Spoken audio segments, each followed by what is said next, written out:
You can activate the face detection function via the FN menu or assign it to a custom button to switch it on or off even more quickly. Set the focus area to wide because in case a face can't be detected, you still have a good chance to get a focused shot. When the function detects a face, a grey frame will appear around the face.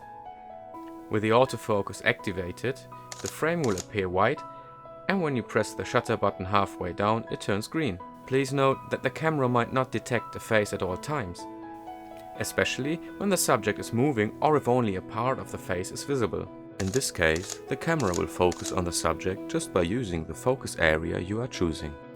In order for you to tell if you are still getting a shot with the focus being in the desired areas, you can have the camera show you the face detection AF points. Just go to the custom menu and set the display function to on.